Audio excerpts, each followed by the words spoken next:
যোৱা মাহত আমি এই ধৰণে নতুন এটা আঁচনিৰ কাম হাতত লৈছিলোঁ, সেইটো হ'ল নিযুত মইনা আঁচনি। এতিয়া আমি আপোনালোকক জনাব খুজিছোঁ, এই নিযুত মইনা আঁচনিৰে যিবিলাকে এইবাৰ কলেজত নাম লগাইছে তেওঁলোকক 1000 আৰু 1250 টকা মাহিলী, আৰু ইউনিভাৰ্চিটিত নাম লগোৱা ছোৱালীসকলক আমি 2500 টকা আমি দিয়াৰ বাবে প্ৰতি মাহত সিদ্ধান্ত লৈছিলোঁ। আমি আবেদন প্ৰায় সেকেন্ডাৰী পৰ্যায়ত আৰু গোটেইখিনি মিলি ডিগ্ৰী ইউনিভাৰ্চিটি মিলি আমি 1,60,000 ছোৱালীৰ নিযুত মইনা আঁচনিৰ বাবে আমি আবেদন পাইছিলোঁ, আৰু 10 অক্টোবৰৰ আগতে নিযুত মইনা আঁচনিৰো আমি প্ৰথম ইনষ্টলমেণ্ট বিতৰণ কৰাৰ কাম আমি আৰম্ভ কৰিম। তাৰ বাবেও আমাৰ প্ৰক্ৰিয়া আৰম্ভ হৈছে, অৰ্থাৎ ইলেকশ্যনৰ এসপ্তাহৰ 100 দিনৰ ভিতৰতে আমাৰ অৰুণোদয় নিযুত মইনা আঁচনিৰ প্ৰতিশ্ৰুতি আমি পূৰণ কৰিলোঁ, আৰু অহা বছৰ যি আমি আৰু 2025 চন 24 চন এই সময়ছোৱাৰ ভিতৰত বাকী যিটো প্ৰতিশ্ৰুতি আছে জীৱন বীমা, এক্সিডেণ্ট বীমা, এই ক্ষেত্ৰতো আমি কাম হাতত ল'ম।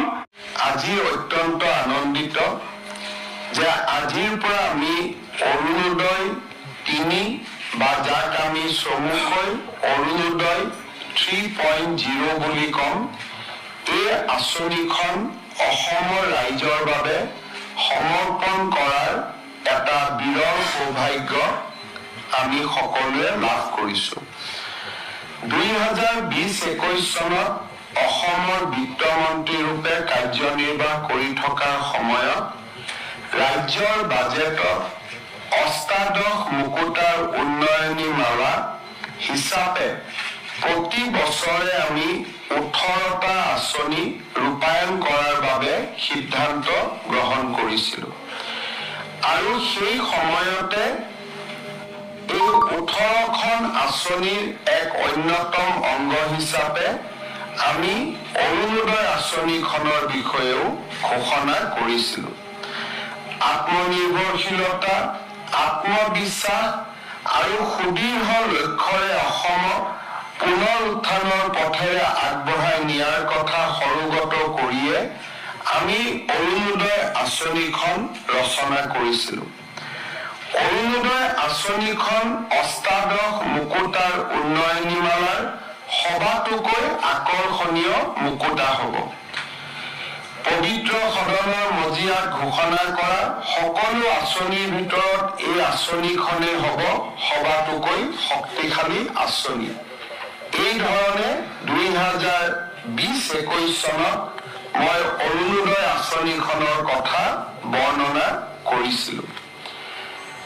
আমি আৰম্ভ কৰিছিলোঁ অৰুণোদয় আঁচনিখন, আৰু প্ৰথম অৱস্থাত প্ৰতি মাহে প্ৰত্যক্ষভাৱে আমি 830 টকা দৰিদ্ৰজনৰ বেংক একাউণ্টলৈকে হস্তান্তৰ কৰিছিলোঁ। আজিৰ এই মুহূৰ্তত 24.60 লাখ পৰিয়ালে প্ৰত্যেক মাহৰ 10 তাৰিখে 1250 টকাকৈ নিজৰ বেংক একাউণ্টত অৰুণোদয় ধন পাবলৈ সক্ষম হৈছে। মাননীয় প্ৰধানমন্ত্ৰী নৰেন্দ্ৰ মোদী ডাঙৰীয়াৰ দূৰদৰ্শিতাৰ বাবে অসমত আৰু ভাৰতত জনধন একাউণ্ট, আধাৰ আৰু মোবাইল সংযোগ ব্যৱস্থাৰ আৰম্ভণি কৰা হৈছিল। প্ৰধানমন্ত্ৰী ডাঙৰীয়াই হাতত লোৱা জনধন একাউণ্টৰ বাবে আজি আমি প্ৰত্যেক মাহত 24.60 লাখ পৰিয়াললৈ অৰুণোদয় আঁচনিৰ ধন ৰূপান্তৰ কৰিব পাৰিছোঁ। আমি 830 টকা কেনেকৈ আমি ৰাইজৰ মাজত ভগাই দিয়াৰ চেষ্টা কৰিছিলোঁ। যেতিয়া আমি 830 টকা 2020-21 চনত আৰম্ভ কৰিছিলোঁ, তেতিয়া আমি ভাবিছিলোঁ 830 টকাৰ 400 টকা প্ৰতিটো পৰিয়ালে ঘৰত প্ৰয়োজনীয় হোৱা মেডিচিন, বিশেষকৈ যি ঘৰত বৃদ্ধ আই মাতৃ থাকে, যি ঘৰত বেমাৰী ল'ৰা ছোৱালী থাকে, নিৰ্দিষ্টকৈ তেওঁলোকে কিছু টকা পৰিয়ালৰ ঔষধ কিনাৰ বাবে খৰচ কৰিব লাগে। আমি ভাবিছিলো যে 830 টকাৰ 400 টকা আমি স্বাস্থ্যজনিত খৰচৰ বাবে ৰাইজক আগবঢ়াম। 200 টকা আমি প্ৰত্যেকটো পৰিয়ালে যাতে 4 কিলোগ্ৰাম দালি কিনিব পাৰে তাৰ বাবে আমি 50% ৰাজ সাহায্য, 80 টকা ঘৰখনৰ বাবে ক্ৰয় কৰা 4 কেজি চেনিৰ বাবে ব্যয় কৰা মাহিলী খৰচৰ 50%, 150 টকা ফল মূল আৰু শাক পাচলি কিনিবৰ বাবে আমি 830 টকা ৰাইজৰ ওচৰলৈ আগবঢ়াইছিলো। অৰ্থাৎ প্ৰতি কেজি অৰুণোদয় পৰিয়ালে যেতিয়া দালি কিনে তেতিয়া সেই দালিৰ বিপৰীতে আমি 50% অৰ্থাৎ 200 টকা ৰাজ সাহায্য দিওঁ। আমি ধৰি লওঁ যে এটা পৰিয়ালে প্ৰতি মাহত 400 টকাৰ দালি কিনে, 200 টকা ইয়াৰ খৰচ চৰকাৰে দিয়ে, 80 টকা 160 টকাৰ তেওঁলোকে চেনি কিনে, তাৰ 50% অৰ্থাৎ 80 টকা ৰাজ্য চৰকাৰে আগবঢ়ায়।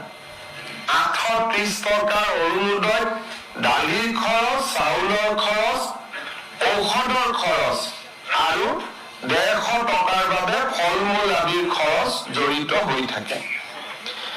যেতিয়া কভিড আহিলে, কভিডৰ সময়ত আমি চিন্তা কৰিলো যে ৰাইজৰ বিভিন্ন ধৰণৰ খৰচ বাঢ়িছে, আমি 170 টকা আমি কভিড পুষ্ট পৰিৱেশত ৰাইজক দিয়া আৰম্ভ কৰিলো।